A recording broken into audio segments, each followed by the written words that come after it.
Pie in the Sky Media. This series contains adult language and descriptions of graphic violence throughout. Listener discretion is advised.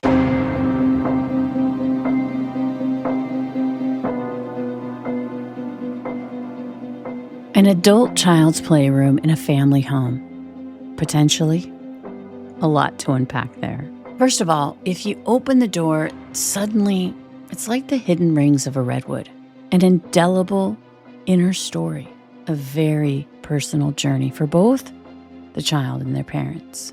A 200 square foot time capsule filled with stuffed animals, dolls, drawings, or maybe rockets and trucks, possibly both. The toys of childhood are physical manifestations that decades later, the fingering of the wheel of a Thomas the Tank Engine can bring about a smile and a long-forgotten memory. The absolute joy that these beloved playthings brought to either yourself as the now adult child or as the parent, remembering fondly. Holding that doll or plaything in your hand at just the right moment when your heart is open and suddenly time travel does exist. Back to that precious and fleeting moment when, as a young, exuberant, and exasperated parent, your little one's probably crawling all over you. Many might remember a kindly, sort of know-it-all person who says, hey, enjoy them while they're little because they grow up quick. You smile, but inside, you're still cocky. You're in the thick of it, and you don't believe it'll ever be any other way. That they'll always be small, the apple of your eye, and you will always be their everything. And then in a flash, you realize, as perhaps Rita and Richard Zajko realized, it was easier to hold on to the toys in her playroom than their daughter Michelle. Why else would they have kept her playthings enshrined in a bedroom on the second floor of their home? But as for their 30-year-old daughter, who went to visit her parents the night of New Year's Eve, 2022, her playroom, filled with all those toys, must have represented something else entirely. This is a child who killed her parents, who walked into her childhood home, took her mother to her childhood playroom, and executed her.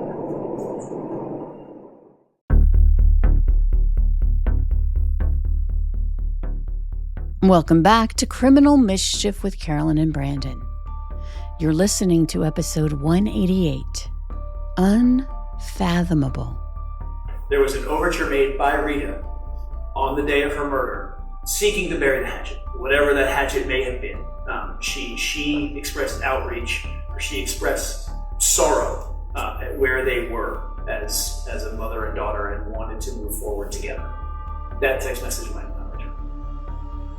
Rita and Richard Zajko were found shot in their daughter's childhood playroom, surrounded by her old dolls and toys, inside the couple's suburban Philadelphia home. Her mother and father had been executed with a bullet to the head. On New Year's Eve of 2022, which happens to be Michelle Zajko's birthday, her mother, Rita Zajko, reached out and explained that she was sorry for the rift that had grown between them. That text went unanswered. Several hours later, a car is seen approaching the Zajko home in Chester Heights, Pennsylvania, here in Delaware County. Two individuals at least get out of that car. One can be heard saying something that at the time was indistinguishable. It sounded like it could have been mom. The lights go on in the home, and Richard and Rita Zajko are executed. So many unanswered questions. Chief among them, who had murdered 69-year-old Rita and her 71-year-old husband, Richard? And why? As it turned out, there was a lot more to these murders than investigators could have ever imagined. Detectives, Vermont State Police, as well as the Pennsylvania State Police, began investigating almost immediately. And I want to emphasize, I cannot stress this enough, this is just about as exhaustive of an investigation that I have been part of in my 16 years as an attorney. I am extraordinarily proud of the work put into this by Corporal Wiley and Trooper Metzinger.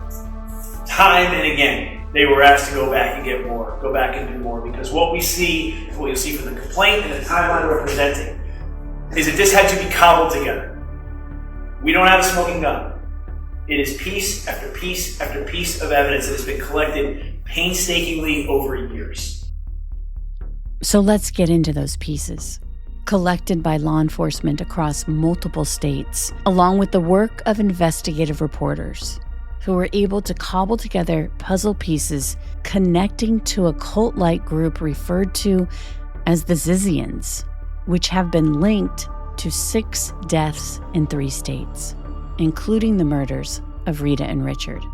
Their estranged daughter, Michelle, was allegedly a member of the Zizians, a group of young, highly intelligent computer scientists who appeared to share radical beliefs about veganism, animal rights, gender identity, and artificial intelligence. I know that she is affiliated with individuals that are aligned with the group that I'm going to refer to as the name I believe they are referred to commonly as the Zizians. Jack Lasotto among them. I believe he is commonly accepted to be the leader of that group. They are clearly affiliated. What that means, I can't say with certainty. The so-called Zizians didn't actually come up with that name themselves. The group appeared to revolve around Jack Lasotto, or Ziz, a transgender woman. Law enforcement named the cult-like group Zizians because they believed that the charismatic Jack Ziz Lasotto attracted a highly intelligent group of basically techies, potentially vulnerable people searching for a cause and a community, which Ziz allegedly offered in her radical splinter group from an online rationalist community, people who fear a looming artificial intelligence apocalypse. And in the summer of 2017, the group bought a cheap World War II-era tugboat to live on together in an off-grid communal home. The tug was moored in Half Moon Bay, California. While living there, the group met 80-year-old Curtis Lind, who also had a boat in Half Moon Bay.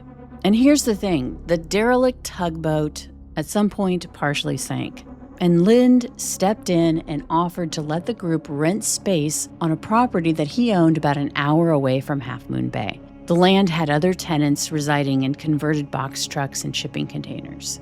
But the arrangement eventually soured when the Zizian tenants stopped paying rent.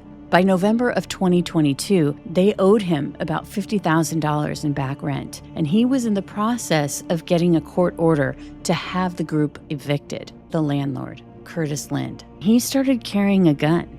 He became really concerned for his safety. The group members were acting strangely. During daylight hours, they often walked around the property naked, and at night, they dressed in dark robes, wore gas masks, and wielded swords. On November 13th, 2022, prosecutors say one of the group members asked Curtis to help him with a water leak. It was early in the morning when the ambush occurred. The landlord, Curtis Lind, he was jumped in the yard by 3 of the Zizian members. And Curtis, amazingly, in spite of roughly 50 puncture wounds and a samurai sword impaled through his chest, along with damage to his right eye, he was able to pull out his gun and began shooting in self-defense. Ultimately, Zizian member Emma Borhanin was fatally shot, and he wounded another attacker before running out of ammunition. Lind's actions were ruled as justifiable self-defense, whereas the other surviving Zizian members, Alex Leatham and Suri Dow, were charged with the attempted murder of Lind. I want to pause here. We'll get back to this investigation in a bit. In the meantime, according to the alleged Zizian timeline, the second and third murders associated with the group happened. Remember, the New Year's Eve double homicide of Michelle Zajko's parents in Pennsylvania. At the start of this investigation, law enforcement had pieced together from the neighbor's Ring camera that it had been close to midnight when a car pulled up. 2 figures exited the vehicle and began walking toward the front door of Richard and Rita's home. There was no sign of forced entry, and the couple would be found days later shot in the upstairs bedroom. There was no murder weapon recovered, but 9mm shell casings were found, and the neighbor's Ring camera recorded what sounded like someone saying, "Mom," but it wasn't clear enough to say for sure.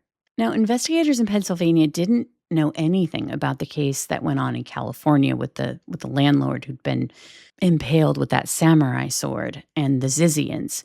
What they believed at that point was the couple's 30-year-old daughter, Michelle, was a person of interest. And days after the Zajkos were found, investigators went to her home in a remote area of Vermont near the Canadian border. Michelle explained to investigators that she hadn't spoken to her parents in almost a year, but she did confirm that she owned a semi-automatic handgun, a 9mm, which held the same type of bullets as the spent casings recovered from her parents' home. At the time that they visited Michelle at her home in Vermont, they didn't have a warrant to seize the gun. And by the time they'd gotten one, Michelle was already back in Pennsylvania at her parents' funeral. So they visited her at the hotel where she was staying with warrant in hand for the gun, but they didn't find the weapon. At the time, Michelle insisted she had nothing to do with her parents' murders when they questioned her at that hotel, and they didn't have enough to charge her with their murders. However, she was still considered a person of interest, and they asked her to wait in the lobby. They were going to go search her car. But Michelle didn't wait in the lobby. She walked out the door, leaving behind her car that had $40,000 in cash inside. She walked out of the state police barracks and disappeared. Best we can tell, she walked up Baltimore Pike to a diner where she borrowed a phone from a waitress, made a phone call, got a ride. This is particularly notable because she left behind a car containing $40,000 in cash. She had every right to that. There was no reason, no basis to hold that cash. It was hers at Daniel Blank's. But nevertheless, she left the car and the cash behind. That day, investigators also discovered that Zizian members Daniel Blank and Jack Ziz Lasota were also staying at that hotel. And after a brief encounter with law enforcement, they too fled. All three went off grid. Now let's get back to the landlord, Curtis Lind, the 80-year-old who survived being impaled by a samurai sword and who also lost an eye in that attack and yet still had been able to defend himself, fatally shooting one of the Zizian members. Essentially, 2 years went by, and in January 2025, he's the sole eyewitness in this trial against the 2 surviving Zizian members who had attacked him. But before the trial was complete, on January 17th, 2025, Lind was found dead. His throat had been cut near the site of the original confrontation. Authorities linked his murder to the Zizian group as an alleged act of witness silencing. An associate of the group, identified as Maximilian Snyder, was subsequently charged with Lind's murder. He pleaded not guilty, but authorities say he killed Curtis to stop him from testifying in the first Zizian attack on Curtis Lind in 2022. Curtis's death is considered the 4th victim associated with this bizarre crime spree. 3 days later, on January 20th, 2025, multiple Border Patrol vehicles pulled over a Toyota Prius, which was being driven by Zizian member Teresa Youngblood. Teresa was accompanied by a passenger, Ophelia Felix Buckhold, who was also a Zizian member. Now, the traffic stop had been initiated after a hotel worker had reported seeing Teresa Youngblood with a firearm. But in response to being pulled over, Youngblood got out of the car and without warning opened fire on the officers, initiating a violent shootout. U.S. Border Patrol agent David Mayland was killed during the gunfire, and Youngblood's passenger, Felix Buckhold, also was shot and killed. Youngblood, too, was wounded and would be charged with David's murder. Meantime, a search of the vehicle revealed tactical gear, ballistic helmets, night vision goggles, and ammunition. But here's where the separate cross-country crimes start getting connected. It was reported that an application for a marriage license between Maximilian Snyder and Teresa Youngblood had been recorded. Remember, Maximilian Snyder He was the Zizian member charged with murdering the landlord, Curtis Lind, before he could testify. And Teresa Youngblood was also a Zizian member, connected to the shootout that ended with the death of U.S. Border Patrol agent David Mayland. Teresa Youngblood and Maximilian Snyder both went to the elite private high school in Seattle, the Lakeside School. Now, this is the same school where Bill Gates and Paul Allen met in 1968. But the violent crime spree didn't come to an end until February 2025, when a property owner in Frostburg, Maryland, reported seeing 3 suspicious people living in box trucks on his land. State troopers arrested Jack Ziz Lasota, Michelle Zajko, and Daniel Blank. The trio was wearing tactical gear, carrying weapon belts, and in possession of firearms. Remember, authorities hadn't seen Michelle Zajko since she'd been temporarily detained at the hotel after traveling to Pennsylvania to attend her parents' funeral. And because they didn't have enough to charge her with their murders, they asked her to wait in the lobby, and she just bailed, leaving her car that had $40,000 in cash behind. And this was the first time her whereabouts were known, roughly 2 years after her parents' murders. All 3, Michelle, Zizian leader Jack Ziz Lasota, and roommate Daniel Blank, were arrested in Frostburg, Maryland on charges of trespassing, drug offenses, and weapons violations.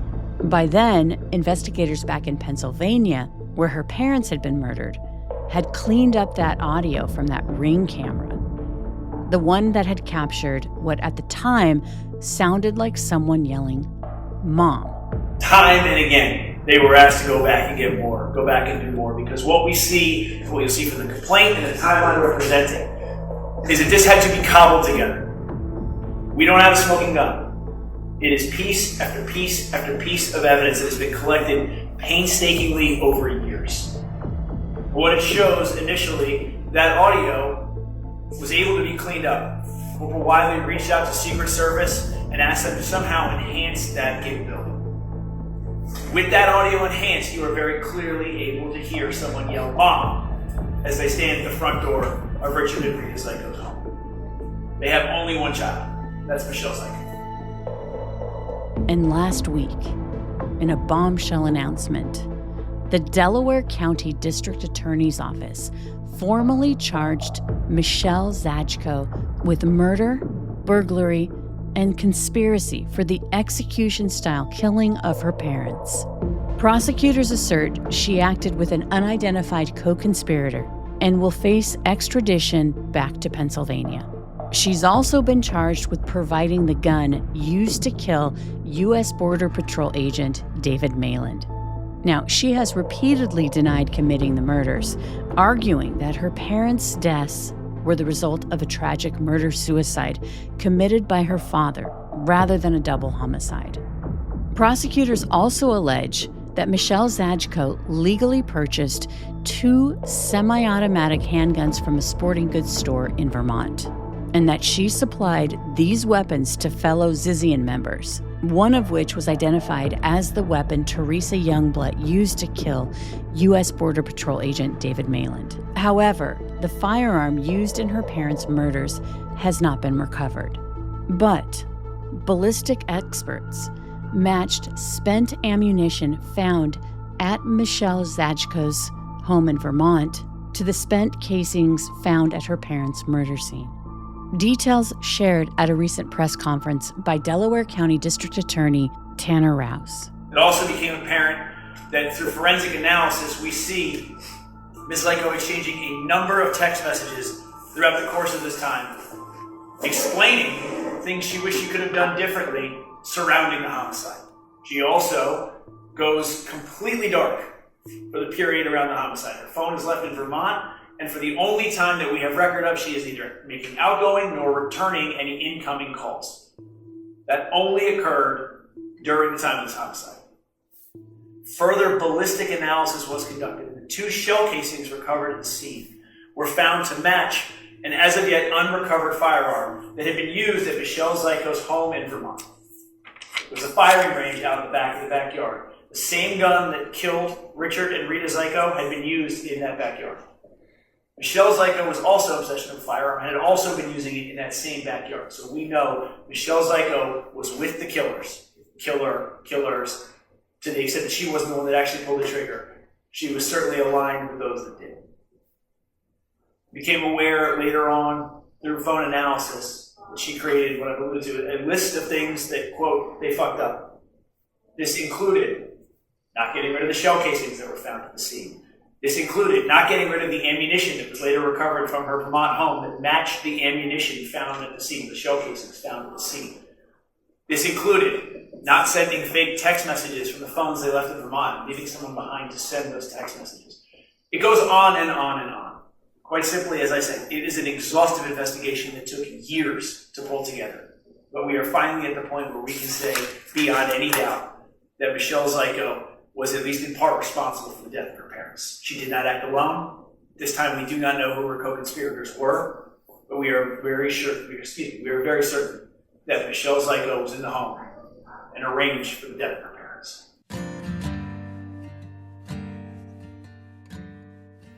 Here's Michelle's father's sister-in-law, Roseanne, who spoke at the press conference. In the 3+ years since the murders of our beloved Rita and Rick, we have lived with unspeakable grief and sorrow. There were countless days of darkness and despair, days when it was difficult, almost impossible, to hold on to the belief and hope and expectation that this day would eventually arrive. We are deeply and forever grateful and thankful for those public servants who carried us through the dark days to this long-awaited day when charges would be filed. We thank Corporal Martin Wiley, Trooper Joseph Metzinger, Trooper Matthew Smith, and the Criminal Investigations Unit, Troop K, Media Barracks, for their unceasing investigation and unwavering perseverance in collecting evidence. They provided us with much-needed reassurance and hope and compassion, and they embody the highest standards required of public servants. We also thank the Delaware County District Attorney's Office.